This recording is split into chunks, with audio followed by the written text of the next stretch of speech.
Soil mechanics and foundation engineering, Gupta and Gupta solution. Question करेंगे जल्दी जल्दी। सबसे पहले कुछ क्वेश्चंस ये हैं जो मैंने पहले ही लिख लिए हैं, सिर्फ यही करेंगे और तो हमें पता ही है, बार बार टाइम लगाने से कोई फ़ायदा नहीं है।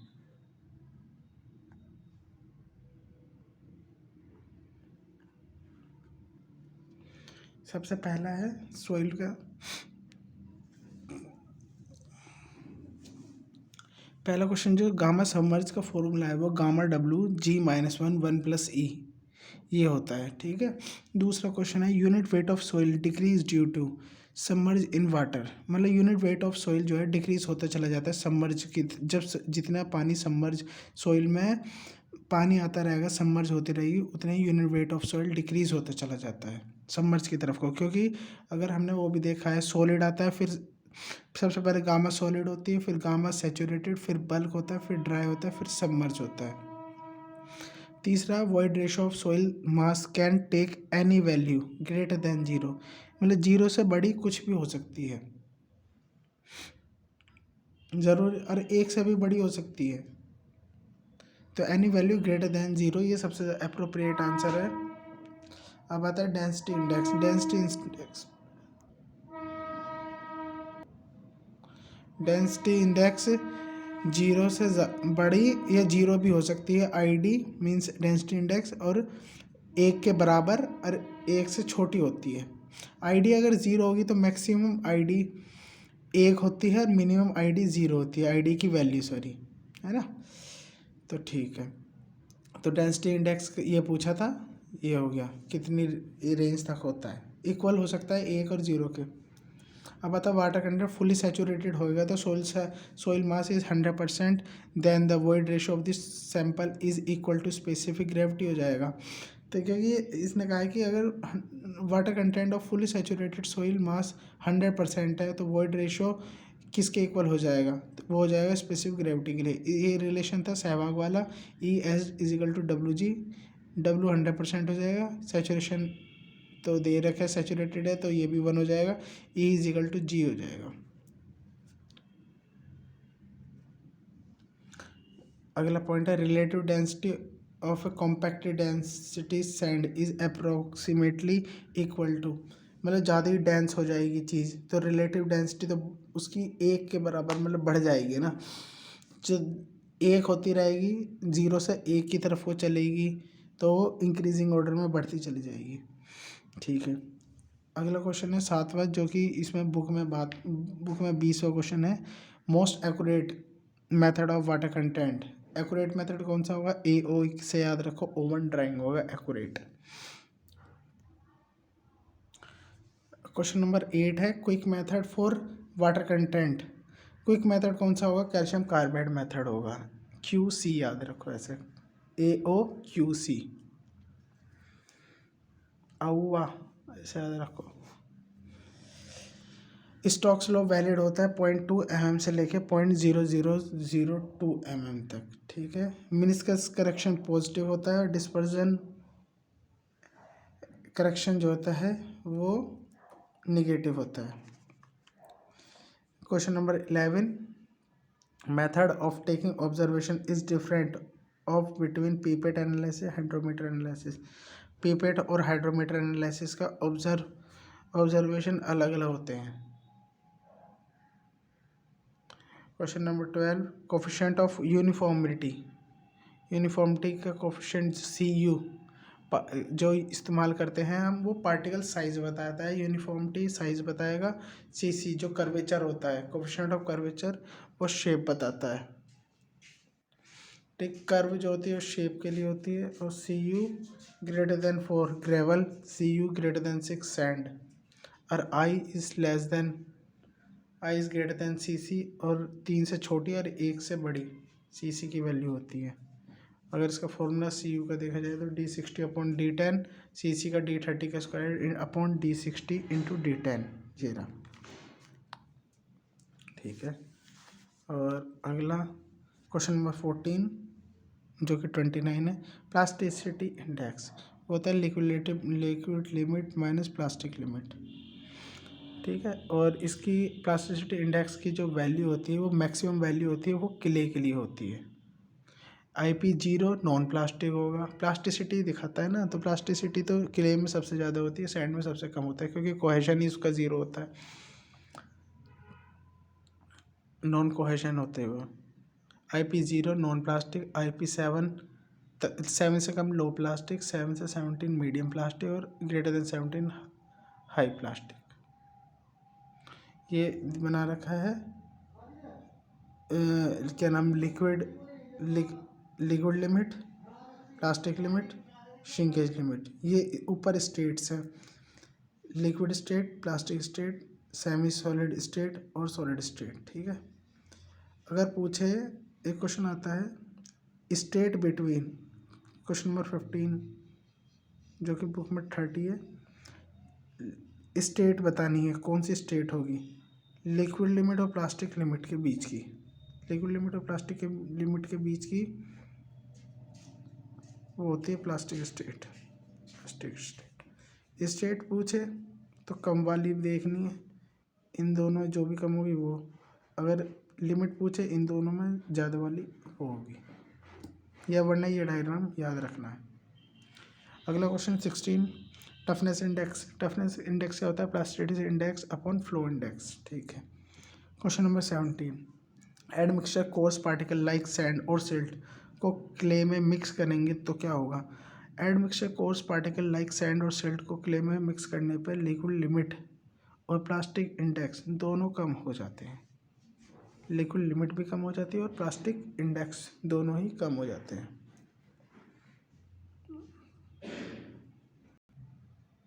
क्वेश्चन नंबर 18, क्वेश्चन नंबर 35 इसमें, non uniform soil has more strength than uniform soil because non uniform में क्या होता है, ऑल टाइप के पार्टिकल होते हैं और यूनिफॉर्म में सिंगल टाइप पार्टिकल होते हैं, तो नॉन यूनिफॉर्म की स्ट्रेंथ ज़्यादा होती है। ठीक है। Question number 19, limit between the plastic state and liquid state. जब भी लिमिट पूछा जाए तो हमेशा हायर वाली, प्लास्टिक स्टेट और लिक्विड स्टेट में हायर कौन सी, लिक्विड लिमिट, तो लिक्विड लिमिट हो जाएगा।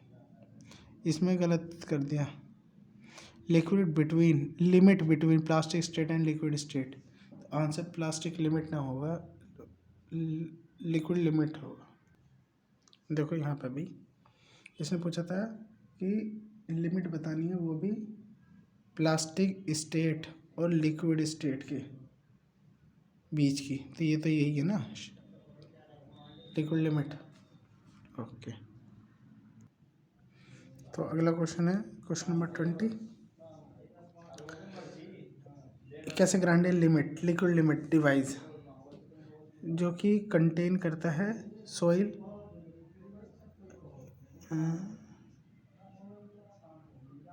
लिमिट 10% कंटेनिंग सॉइल, रुको, तो ये होता है कैसे ग्रांडे लिक्विड लिमिट में अगर cup containing drop is softer then the standard hard rubber, मतलब सॉफ्टर हो जाएगा। पहले बात तो कैसे ग्रांडे लिमिट से हम लिक्विड लिमिट निकालते हैं, तो जो उसमें ऐसे टक टक करके मारते हैं तो वो रबड़ जो है वो सॉफ्ट हो जाएगी, तो उसमें क्या होगा, लिक्विड लिमिट जो है हमारी बढ़ जाएगी, इंक्रीज़ हो जाएगी, पानी की ज़रूरत ज़्यादा पड़ेगी। However, Research Board (HRB) classification of soil is based on the both particle size or composition plasticity chart characteristic. Question number 23. Inorganic soil with low compressibility are represented as, inorganic soil with low compressibility ML से, low compressibility silt, M silt का sign होता है। ठीक है। यहाँ पे और कुछ है, MH medium, high compressibility silt. ठीक है। CH means highly compressible clay. अब question number 24, disperse type of soil particles, disperse type of soil structure face to face और पैरेलल ओरिएंटेशन होता है इसका। फ्लोकुलेट का होता है एज टू फेस और एज टू एज। ठीक है। Question number 25, rise of water level above the ground surface causes equal increase in pore pressure and total stress, मतलब वाटर का जो राइज होता है, rise of the water level above the ground surface, ground surface से जब पानी above होता है, rise of the water level above the ground surface causes, उसके कारण होता क्या है, इक्वल इंक्रीज पोर प्रेशर और टोटल स्ट्रेस में इंक्रीजमेंट होता है। Water table rise up to ground surface, then the effective stress value जो होती है वो reduce, effective stress reduce and increase pore water pressure only, but total stress does not change. ये ऐसा है, देखो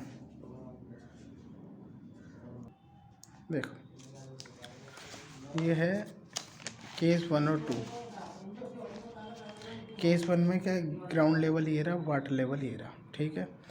हमारा total pressure gamma into H, gamma into H, ठीक है। पोर प्रेशर हमारा, क्योंकि ऊपर कोई वाटर नहीं है तो ज़ीरो, यहाँ पर देख रहे हैं प्रेशर हम, तो ज़ीरो रहेगा। तो इफ़ेक्टिव स्ट्रेस क्या होगा, टोटल माइनस पोर, तो गामा एच माइनस एच, ये इफ़ेक्टिव स्ट्रेस ही हो जाएगा gamma H.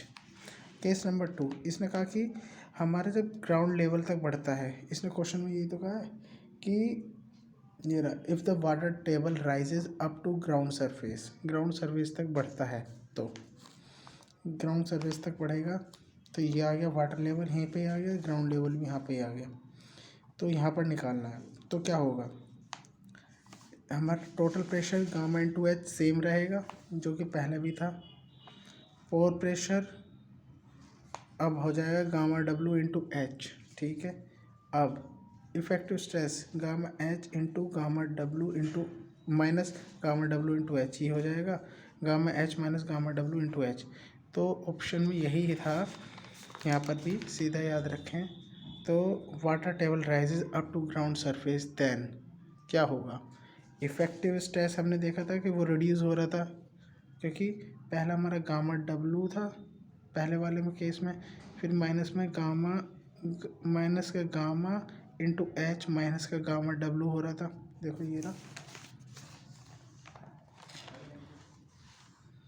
Gamma H minus gamma W हो रहा है ना, gamma W, gamma into H था, फिर गामा डब्लू एच हो गया, फिर gamma H minus gamma W हो गया, तो ये माइनस तो हुआ, माइनस हुआ है, ओके, अब समझ में आया। और इंक्रीज़ क्या करा है, इंक्रीज पोर वाटर प्रेशर, बिल्कुल पहले जीरो था पहले केस में, और अब पोर वाटर प्रेशर बढ़ गया only, but total stress does not change. Total stress पहले भी गामा एच था, फिर बाद में भी गामा एच रहा, तो ये होगा इसका आंसर कि इफ़ेक्टिव स्ट्रेस तो हमारा घटेगा और पोर वाटर प्रेशर हमारा बढ़ेगा, बट टोटल स्ट्रेस जो है वो हमारा कांस्टेंट सेम रहेगा।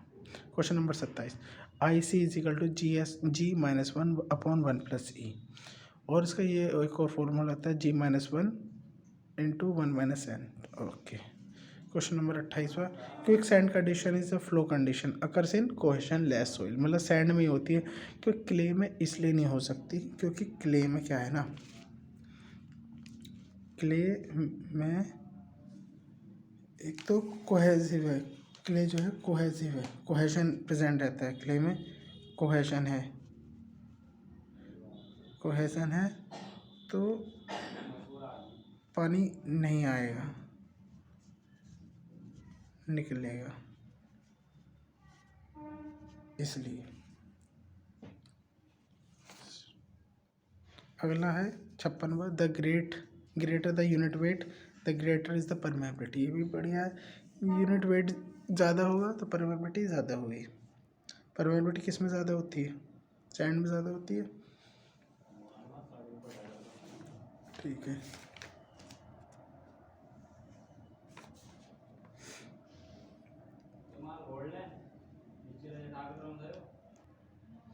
ये फैक्टर अफेक्टिंग परमेबिलिटी की unit K is equal to centimetre पर सेकंड स्क्वायर,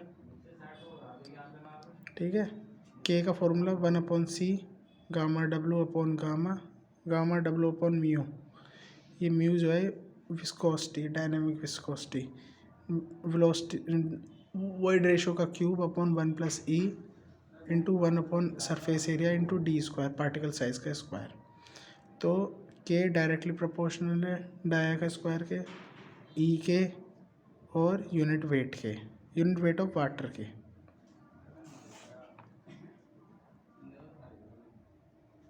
ठीक है, के डायरेक्टली प्रोपोर्शनल है,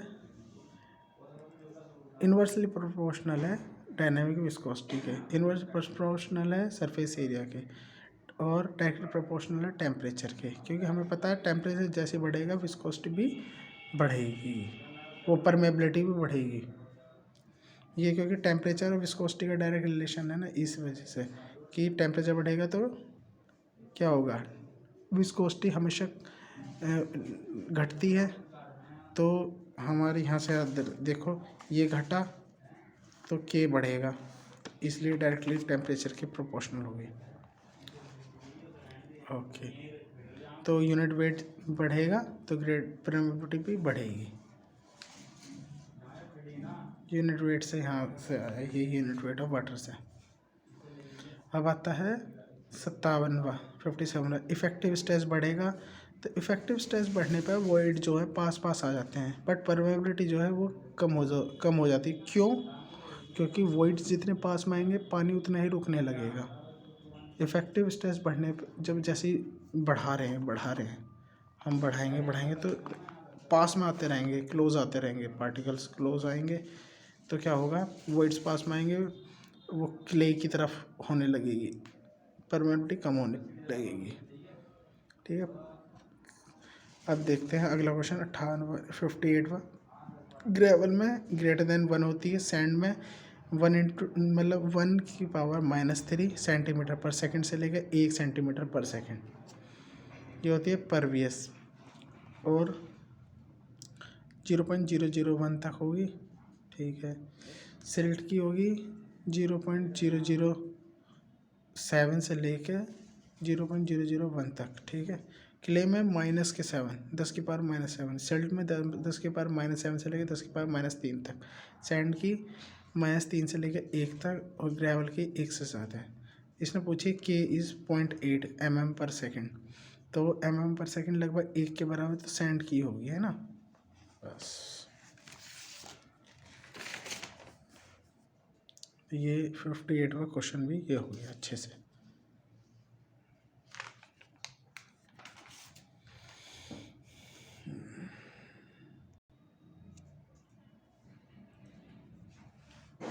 coefficient of permeability of increase of soil increase होती है परमेबिलिटी टेम्परेचर के साथ, हमने अभी देखा है।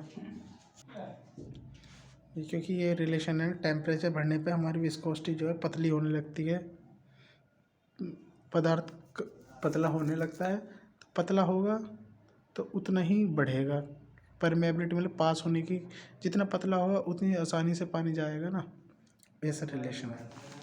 अब question number 63, average coefficient of permeability of natural deposit parallel to stratification is always greater than the perpendicular से हमेशा ज़्यादा होती है एवरेज कोएफिशिएंट ऑफ परमेबिलिटी के ए। बहुत अच्छा फॉर्मूला है, आ भी जाता है, याद रखना है। ठीक है, question number 64, the total discharge from 2 well situated near to each other is less than the sum of the discharge from individual से कम होगा। ठीक है, question number 65, Q is equal to K into H into N F upon N D. K permeability height, H जो है water head है, N F जो है हमारी फ्लो चैनल्स हैं, एन डी हमारे पोटेंशियल ड्रॉप्स हैं।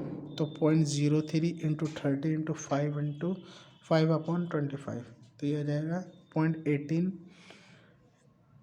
mm³ पर सेकेंड। तो इसको मीटर³ पर सेकेंड में पूछ रखा है, तो और डिवाइड कर देंगे 1000 से, तो आ जाएगा 0.0018, 2 2 4 6। ठीक है, 18 मीटर³ पर सेकेंड। अब आता है 66वां 66 है most stable method for design of fine grand cohesive soil.